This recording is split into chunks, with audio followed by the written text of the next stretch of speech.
सुदामा की पोटली का रहस्य एक बाल सखा की कथा जो स्नेह, त्याग और अद्भुत प्रेम की मिसाल बन गई।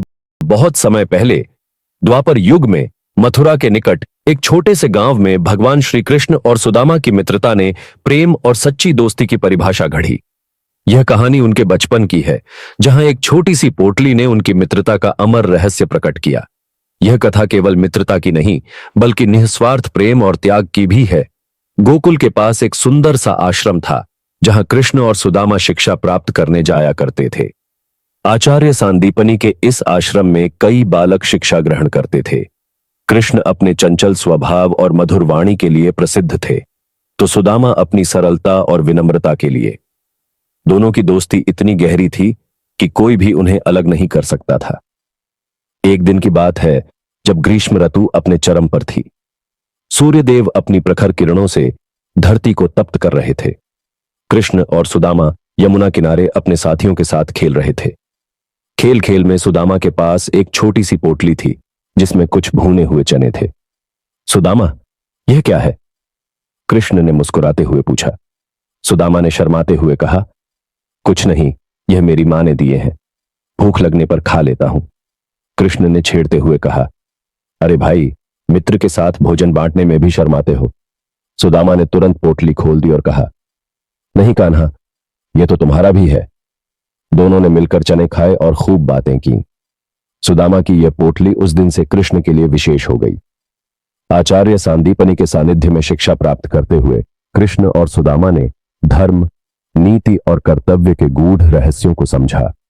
सुदामा, जो स्वभाव से अत्यंत सरल और विनम्र थे, कृष्ण के साथ मिलकर हर कार्य में सहयोग करते। एक दिन आचार्य ने अपने शिष्यों को जंगल से लकड़ी लाने का कार्य सौंपा। कृष्ण और सुदामा एक साथ जंगल की ओर चल पड़े। रास्ते में बारिश होने लगी। घने जंगल में ठंड बढ़ गई, लेकिन दोनों मित्र एक दूसरे का साथ छोड़ने को तैयार नहीं थे। सुदामा ने अपनी पोटली में से कुछ चने निकाले और कृष्ण को दिए। कृष्ण ने मुस्कुराते हुए कहा, सुदामा, तुम्हारी यह पोटली तो हमेशा हमारा सहारा बन जाती है, इसमें क्या जादू है? सुदामा ने हंसते हुए कहा, कान्हा, यह जादू मां के प्रेम का है। कृष्ण ने सुदामा की इस बात को मन में बसा लिया। गुरुकुल की शिक्षा समाप्त होने के बाद सभी शिष्य अपने अपने घर लौट गए।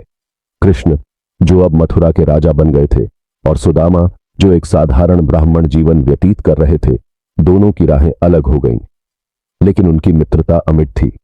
सुदामा, जो अब अत्यंत गरीबी में जीवन बिता रहे थे, हमेशा अपनी पोटली को संभाल कर रखते थे। वह पोटली उनके लिए केवल एक साधारण वस्तु नहीं थी, बल्कि कृष्ण के साथ बिताए गए समय की याद थी।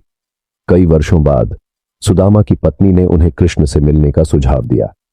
उन्होंने कहा, आपके मित्र श्री कृष्ण अब द्वारका के राजा हैं, वे आपकी सहायता अवश्य करेंगे। सुदामा ने सोचा, मित्रता सहायता के लिए नहीं होती, बल्कि प्रेम के लिए होती है। लेकिन कृष्ण से मिलने की मेरी इच्छा बहुत दिनों से है। उन्होंने अपनी पत्नी से कहा, मैं कृष्ण से मिलने जाऊंगा, लेकिन उन्हें देने के लिए क्या ले जाऊं? सुदामा की पत्नी ने कुछ चावल की पोटली बनाई और कहा, यह उनके लिए ले जाइए, यह हमारी ओर से प्रेम का उपहार है। सुदामा द्वारका पहुंचे। उनके फटे पुराने कपड़े देखकर द्वारपालों ने उन्हें रोक दिया, लेकिन जैसे ही कृष्ण को अपने बचपन के मित्र के आगमन का समाचार मिला, वे तुरंत द्वार पर दौड़े आए। सुदामा, मेरे सखा, तुम इतने वर्षों बाद आए हो, कृष्ण ने गले लगाते हुए कहा। सुदामा ने संकोच से पोटली निकाली और कहा, कान्हा, यह तुम्हारे लिए है। यह हमारी गरीबी का प्रतीक है, लेकिन इसमें सच्चा प्रेम है। कृष्ण ने पोटली खोली और उसमें चावल देखकर भावुक हो गए। उन्होंने कहा, सुदामा, तुम्हारी इस पोटली में प्रेम और त्याग का अनमोल खजाना है। यह मेरे लिए संसार के किसी भी धन से बढ़कर है। कृष्ण ने सुदामा का सम्मान किया और उनके लिए राजसी भोजन की व्यवस्था की, लेकिन सुदामा ने इसे स्वीकार नहीं किया।